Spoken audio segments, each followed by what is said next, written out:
Bien-aimés dans le Seigneur, shalom. À vous qui ont un grand cœur. Bino bao mitema nzamba pesa bino mitema malamu. Mitema kosunga. Fondation Alendele na orphelinat Christ Rédempteur bana posa na bino. Bana posa lisungi na bino. Bano baboti bakenda. Bano bazala moya kotanga te. Bato bana besoin lisungi. Bino bato wala mitema malamu. To na posa ya lisungi na bino na orphelinat Christ Rédempteur. La Katia Fondation Alendele. Kanise loko. Eza yondolo bakie. Ozanzambe ya bana bitike. Yo mokolo bakie. Osungaka basi bakufela mibali. Pona nini pasi ya boye o nzambe. Ils ont besoin de vous, de votre pain, de votre bouteille d'eau, de votre soutien. Et ça serait une bénédiction pour vous et pour votre famille. Que Dieu vous bénisse. Mesdames et messieurs, bienvenue dans votre émission Parlons paix, parlons bien. Une émission qui vous est présentée par moi, Ted Katende, le vôtre.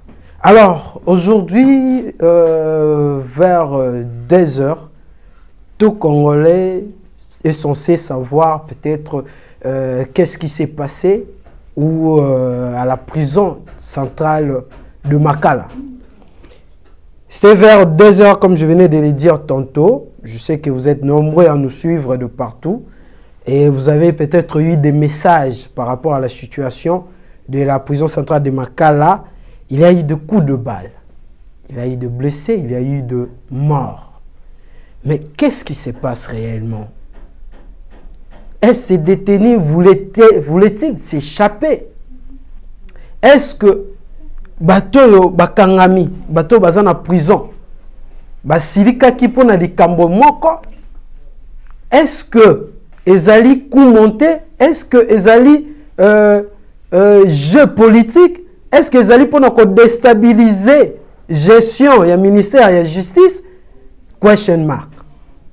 Alors, comme je venais de le présenter, votre émission Parlons paix, parlons bien, nous essayons chaque fois de vous mettre en actualité de ce qui se passe dans notre pays, la République démocratique du Congo. Et voilà, nous allons commencer par vous balancer quelques vidéos et nous avons des témoignages des gens qui vivent à la prison centrale de Makala, dont nous allons essayer de garder leur nom, de le mettre anonyme, très chers téléspectateurs.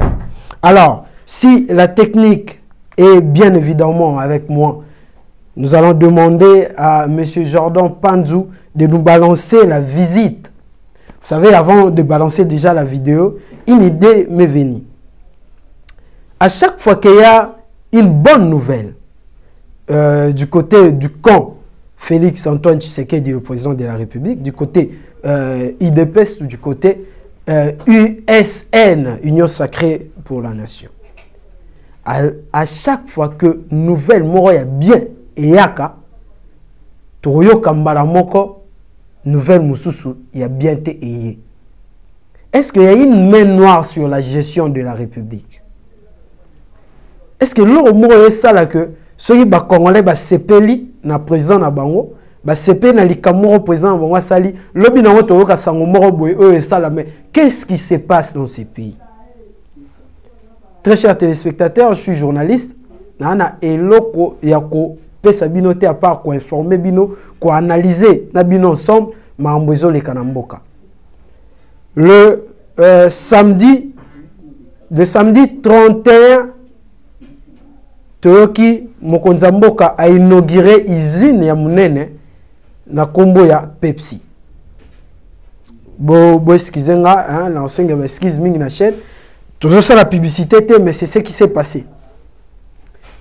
Plus de 500 emplois, tout Congolais était content. Tout le monde a que non, usine donc il y a une facilité à Rolande là. Baji a ngosoki aux périmètre soki et aux ala bientôt mabé. Donc Congolais on met la moi jimoro ya bien. Pour les autres ça mon mboka. To beti maboko ba emploi zoami bandeko ba ozomi sala. Et puis usine ils ont produit plus de 1 200 000 bouteilles. Et ça, c'est pas une mince chose, une mince affaire. Ils ont au moins mené. Mais de lors que Batouba Sepeli na di solo yewana na nouvelle oya bien totalité Masasi et Betty na prison ya Makala. On va rebobiner. To banda histoire nenge bandaki pona makambo ekoma boy. Alors, M. Jordan Panzou, balancez pour les téléspectateurs, pour nous, cette image, cette vidéo de M. Constant Moutamba qui était en train de visiter la prison centrale de Makala. Nalingi soki mokete mokonzi mboka lingi lisusu te koyoka ete prisonnier moko azali kolala na ba condition ya mabe. Toyokani? Nasina pesi mitindo. Vous allez désengorger systématiquement prison à Makala. Vous avez vu? Ba oyo esengeli ba bima ba kosala nini? Prison ya Makala ezali lisusu place te ya ba règlement des comptes. Vous avez vu? Nana lingi miibi ya mbongo ya leta nde batonda awa.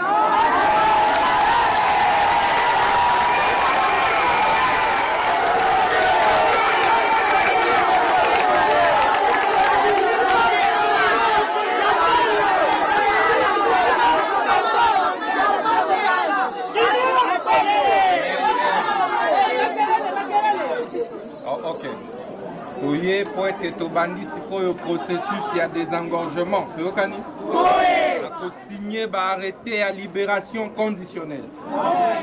Parce que Nibeko et Pessinga ima koki a signé, arrêter pour couper sa bateau, libération conditionnelle. Vous avez alors désormais, tout est en place planning. Il y a la libération. Nous avons étape par étape. À partir de l'élo, phase de Liboso, battu à Liboso, va sauver ma prison.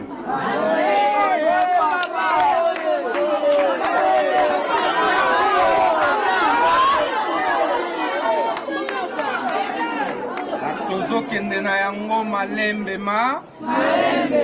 Nous avons yeba ete soki oza na ba condition na yo ya kobima okosala nini okobima ngai moko ministre nde na kobanda koya na ba surprise kaka ndenge na elelo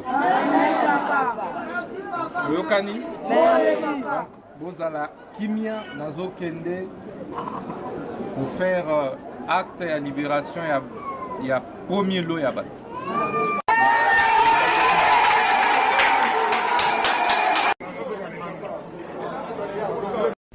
Vous avez tous suivi la visite de notre ministre de la Justice, M. Constant Moutamba, dans la prison centrale à Makala. Je cite M. Constant Moutamba qui disait « Prison à Makala ezali place et règlement des comptes T. » Prison à Makala na ye awa pona kobimisa ba détenu oyo place na bango peut-être ezalaki na parquet oyo baye awa pona peut-être kozala na prison te et puis lelo na kobimisa bato. C'est une promesse faite par le ministre de la Justice aux prisonniers. Donc, quand on a une vidéo, tout le monde est sous. Monsieur Constant Moutamba alobi rôle au président Pessingaï ezali pour faire avancer machine ya justice. Alobi amoni ba condition ya malamu te et pas bandeko oyo bazali na makala apesi bango bambetu. Bandeko basepeli, bandeko musu bayebi ke barobima. Alors, Monsieur Constant Moutamba accueilli pour visiter prison ya Makala. Batutu bazaki merveilleux, bazaki na sentiment moroboye, il y a libération. Maintenant, je vous dis, très chers téléspectateurs, que bateau bayebaki que toza na problème ya makasité. To koza na biso libre. Bandeko mususu na prison ya Makala na zui témoignage. Bateka na bambetu bapesaki bango. Bateki na ba place parce que ba fouté la ba chambre. Bayebi ke bakobima. Po balakaki bango. Et bande kokoteka bateki wana bazozela ministre na machine na nyonso ministère ya justice babimisa bango. Alors que ti lelo babimisi ata détenu mon côté.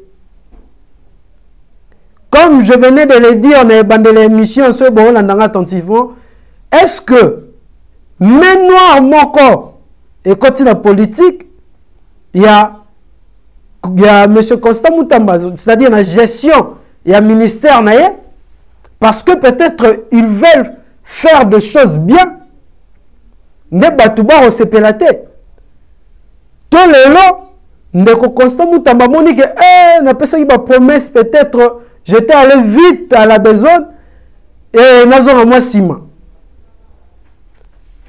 Pourquoi quand à un moment,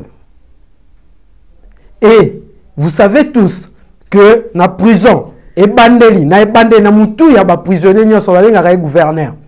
Donc de gouverneur ti muto a koti prison, muto a koti prison par exemple lelo ndete osa mission boyena bino o a koti prison o babenga na kombo ya héberger je pense hein. Babenga na kombo héberger. Donc gouverneur ndé numéro 1 à prison et puis héberger mutasuka. Bango tout bazalaka ya kokanga ma place moko donc c'est-à-dire bakangela bon ba porte et ba visite sili et comme en un moment moko boengonge beti bakangeli bango ba porte c'est-à-dire mutu moko te abimaka banani ba forcer mire ya prison Makala et na pavillon 9 pavillon oyo ezali pavillon ya bana basi eza ya kobuka na banani bakendai kobuka ngo désordre côté. On est en train de cogiter ensemble. Qui veulent saboter les efforts de M. Constant Moutamba? Est-ce que, parce que, à l'obagi kete, awa, ezali plaso nga na lingina kotisa, bato ba oyiba mbongo ya mboka. Notre justice est-elle malade jusqu'à ce point?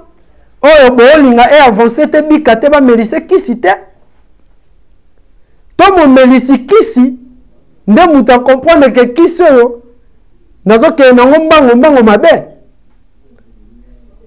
Ndeko Corneille, to landa lisusu veter oyo, y a ba condition. Il y a une maman qui s'appelle Maman Françoise. Azali maman oyo alambela ba prisonnier. Azali muto asokipara na nutrition. Et la question sur la nutrition est que combien de fois ba prisonnier baliaka? Bokangi bango, faut balia ba vivre. Combien de fois bato baza malade na prison ba melaka ba kisi? Et cette maman nous dévoile que ba prisonnier baliaka autant de fois et j'aimerais bien que ba téléspectateurs bino moro bolanda pour ba propos naé ezalakaka engagé par Yemoko. Monsieur Jardin Panzo et Monsieur Corneille, en tout cas, en ensemble et balancer pour nous ces images. Nous allons revenir tout juste après. Naza, fonctionnaire à l'État, en tant que nutritionniste magasinier, ngande naza en charge alimentation ya ba détenu ya prison centrale ya Makala. Bon, ba prisonnier kolia malamu te eza lokuta. Eza na lokuta en tant que nutritionniste to salaka évaluation na kati. Na ba pavillon nyonso pona koyeba banani baza ba manitri. Banani baza en bonne santé. Ba o baza na malnutrition eza te ke bazozongo à partir ya prison. Dès l'arrivée déjà ya détenu tokutanaka na ba cas o ya malnutrition na pelouse. Alors mutoye na malnutrition na libanda to ko bwaka ete. Tokotia na pavillon to bandi ko landela ye ko lesa ye. En tout cas en tant que nutritionniste peut-être ba nutritionniste bazo kanga ba ko contredire ngai. Premièrement na oyo lobama ki na écran. Matembele bakataka yango badongolaka yango te bakataka kaka bongo basokoli te eza lokuta. Matembele to sokolaka yango après to kati.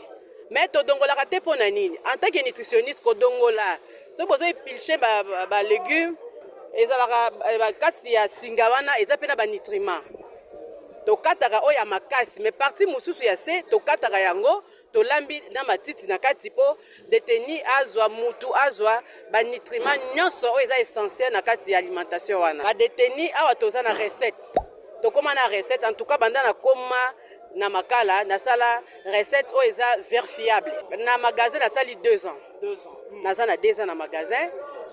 Recette wana boko ki pe ko ya ko vérifier. Donc lundi tozaka na matembele o tolambaka na Thompson. Oui, bien sûr, totiaka ngona kati ya matembele. Pour ne pas dire que to kalinga pona temps.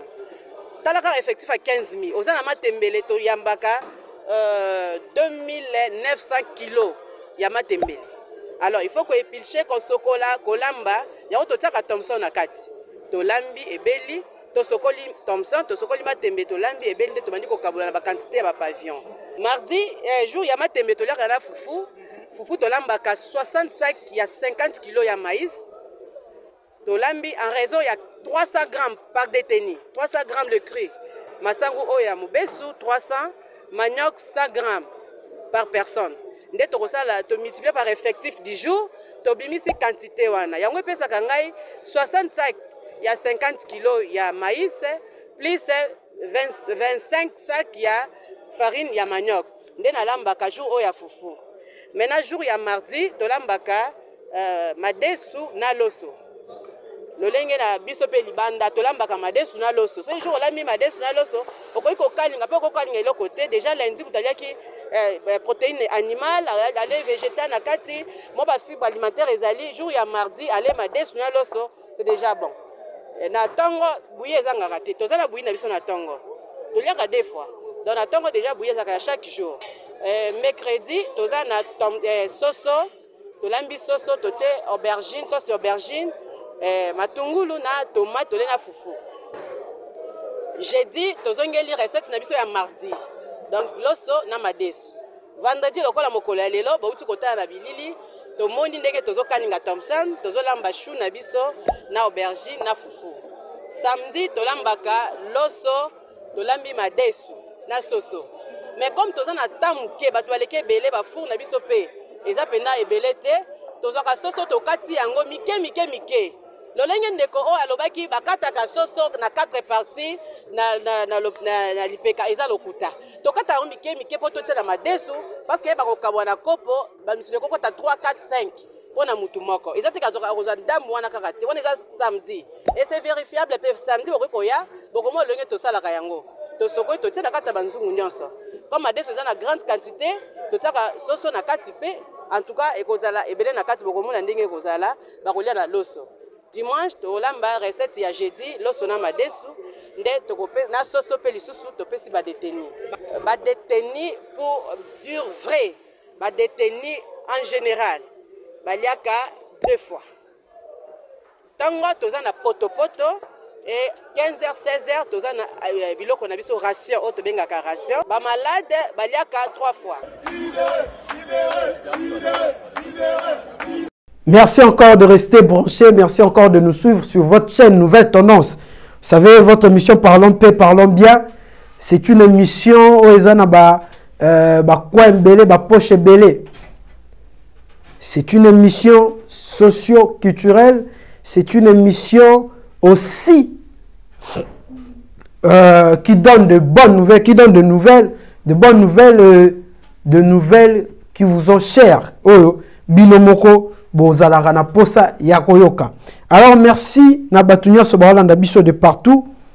Nous saluons bien évidemment maman Safi, maman Jano, notre mère, maman Jeanne Awazi Motemaya, papa Nabiso Kimpalu, on vous salue, la coco de notre queen Maëlys, maman Jano Safi Awazi Bambotebele, maman Jeanne, mon gros Nabiso. En tout cas, Yepe Marambo Ezoleka Azali vraiment choqué. Très chers téléspectateurs, vous avez vu les images. La maman Françoise Azali Mouto allait saraba prisonnier. Alobi baliaka 3 fois par jour. Alexandre Babiloro balambaka. Tu as bien bien. Ce qu'autorité est menée. Azali koya ko visiter quelque part. Tout le monde qui na période ya papa yaki, papa Roma era yaki. Kota Ndolo ezaki délaissé, ezaki bamatiti. Mais na jour mora Kota Ndolo comment le rôle là, je sais pas. Et comment il place moko la plus propre ya ville province à Kinshasa. Mais lelo azate papa azate visite et ça la maté, bokende ko visiter sous place. Délaissé comme pas possible, très chers téléspectateurs.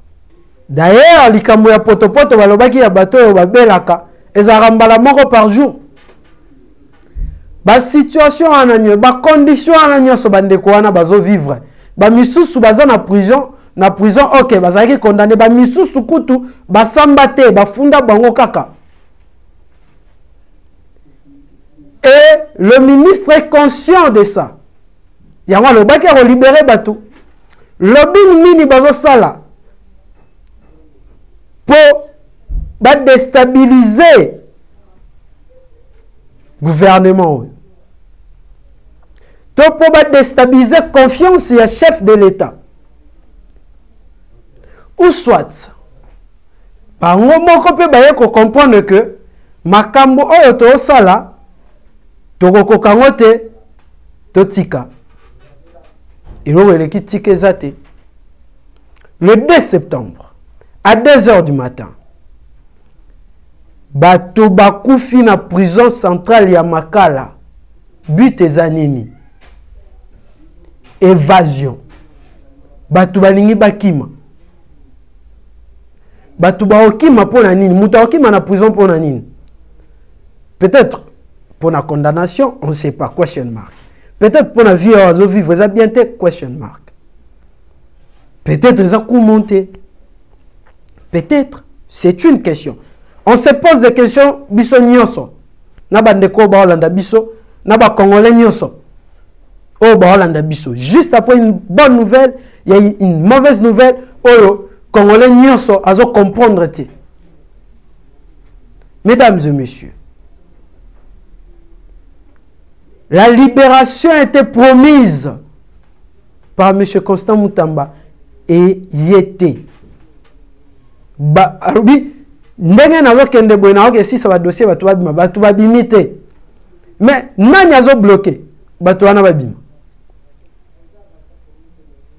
na voice boyoki ndeko lobi ba violer na bana basi ba nani bakeko ko sala makambo wana pe bande kwa basi ba nani bakeko buka pavillon wana parce que selon l'isolo, selon les informations, Toki, lobby, prisonnier, keko forcé mire pour bakima. Nanya fongola ki, pavillon. Parce que de gouverneur, il y a prison, tine hébergé, bango tout bazalaka sous surveillance, mesdames et messieurs. Est-ce qu'il faut changer la gestion de la prison centrale de Makala? C'est vrai que l'isolo y a évasion et bandit les lotés. Et bandit peut-être on a l'air où il y a fatigué. Tu vois qu'il y a évasion sur homme politique, tu vois qu'il y a évasion et voilà. Tu vois qu'il y a mais il y a bateau bakeiti na niveau ya kobeta bango masasi à bout portant. Droit de l'homme. Où êtes-vous? Bozawapi bandeko ba okufa. Tozana ba problème na est ya pays non esilité. Bandeko na biso ba politique mususu ba osenga cohésion. Ba osenga ba vanda ba solola poto bunda tous ensemble pour nekolo. Mais bandeko na biso lisusu bakangi bazali ba étranger te bazali ba congolais bakangi awa ba okufa. Ba vidéo na Alexa Bino sikoyo. Eza ba vidéo ya bandeko bazana à terre ba ndeko ba kufi après ba masasi après ba maramunyo soleka na prison. En tout cas ba âme sensible bota la vidéo. C'est choquant. Nos frères mères, le Congolais mère. Ba kufa. On dirait toza batoté. On dirait mboka ngo toyaka kaka boye je sais pas, to vivre lokola tozo vivre te. On dirait Congo et comment Congo on dirait ils sont considérés le rôle pays te na ba norme. On dirait Congo comment esika moko boye bato bavandaka. Mais c'est pas possible. Un grand pays comme le Congo. Mais c'est pas possible. De l'autre côté on nous dit ne jamais trahir le Congo. C'est pas seulement le petit peuple. C'est Ezapenabino. Ezapenabino. Bateau bo diriger biso. Alors, Jordan Panzou, Corneille, Botimela biso, ba vidéo oyo ya bandeko na biso, oyo bazali na prison ya Makala, et puis tozonga tout juste après.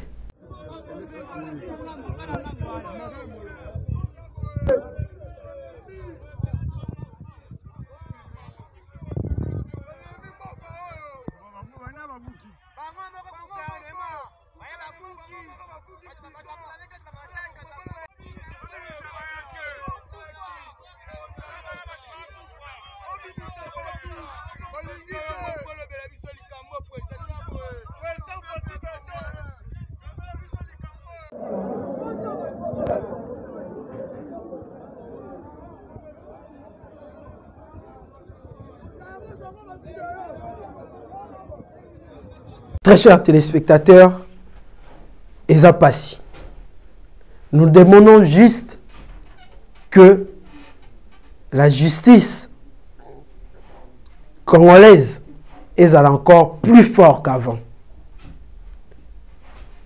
Basa la banquette, balandela, et l'okonini réellement est salami. Est-ce que Zali pour na évasion ya solo? Question mark. Je pense que nous avons pris un peu plus de temps que Babo Basenga Kibiso. Alors, la République démocratique est un grand pays où ils ont un grand dirigeant, conscient, intelligent et qui savent bien leur rôle. C'est de nous protéger, nous autres. Si vous êtes là, c'est parce que le 23 décembre, non, le 20 décembre, je pensais à l'élection en 2018, le 20 décembre, tu as qui voté Bino. Député national, député provincial, député provinciaux, député président de la République, tu votes côté coin municipal, conseiller municipal. Tu votes Bino tout. Et le gouvernement est bimi. 100 jours le gouvernement est salami. À part Nini Boye Libiso. Tu avancé na Nini. Tu wapi, tu avancé na Nini. Na komata le roi de Koelezer, oya lobaka, tu komi wapi. Bota la situation est isolée la bande qu'on a biso ya mboka. Alors très chers téléspectateurs, je vous laisse entre les mains de l'Éternel. Je sais que Nzambo Azali Kolo a rebattu la biso ba Congolais. Parce que ce que Zaïga a été mais tu éviter place Nino Trozaramboko. Alors, mesdames et messieurs, restez bien dans vos maisons, en train de suivre toujours cette chaîne Nouvelle Tendance Télévision et continuez à liker, continuez à aimer, continuez à partager nos émissions Parlons Paix, Parlons Bien, qui vous êtes présentées par moi, votre Ted Katende. Nous dédions, nous souhaitons bien de bonnes choses à ce grand homme, Andrés Katende d'Opezo depuis Boston. Nous disons bien de bonnes choses. À Dieu merci, Mamengi. Ma place aux alliés, bien de bonnes choses aussi. Na monsieur Nehema. Nous continuons à nous battre pour la République démocratique du Congo. Force au maître Adolphe Timba. Ma place aux alliés. Bambote Belé na Joyce Ngando. Électrique, ma place aux alliés. Alors, cette émission, nous la dédions aussi au Code mondial. Il y a Willy Moucheni, le Code Amboka, ma place aux alliés, Bambote Belé. Et voilà, je salue aussi nos majors Bin, au mari, na Bambote Belé, place aux alliés. Au revoir et bye bye. À la prochaine. Merci, Banakin, Bana monde entier. Merci bien-être. Sougala café, logo na mêlé logo mais logo est amabé. Il y a bien pour na panne technique mais ko sale la on ndenga mabete sale la ngo pona mama. Ba célibataire to lingi bino ate. So maka boma mukolo bala. Pourtant mzo ba produire ngo soute. Merci bien-être yango yo. Lukango benga ndekonanga alendele yé mutu Ayebi esika ko fournir yo autant que tu veux, $35. Et c'est belé na kati. Sobo melika moko de joga bien. Be moroïde banini tout ça. Bilia lia, vanda musala banini. Et réparer yo système ya break et réparer yo pe fonctionnement. Fonctionnement ya break de break donc et pe son fonctionnement ya bien. To comme ba congolais toujours gagner ba match. On va défaite. Pas de technique en plein match, c'est pas bon. Zongela et loco. On a évité de dire, surtout les pasteurs, mela, boyawa. Bobenga pena alendele, un numéro nae, pour bobenga, pour boze loco. C'est important. Traitement poison, anti-poison, yango yo. Neba mususu mele yango avant, kende obima, o mela melango. Ça a des jours, atabati le loco. Moi, cuire mon corps, c'est bon. Oyope. Anti-poisson. Donc, ce qu'on attend, ils ont la carte. Et l'on l'a. Alain Dele Mikolo somme. N'habité Mindele on va payer biloko va vous dire. Pour biloko on va des solo. Mikolo va tirer poisson à toi famille, à toi problème na mututé jalousie car donc va produire en wana y anti-poison, oyopé anti-poison. Donc benga Alain Dele à partir naïe aïmneni oué aux ango. Nous amenons pas mon labino. Mi batte lambo ke komi biete batwa komi na jalousie oyo tozo comprendre de souté bana mike bazo kufa mikolo bazo kufa ba otiana bana bébé ba poisson donc toujours zala nanti na ndenga na nga na ndako c'est bon que Dieu vous bénisse.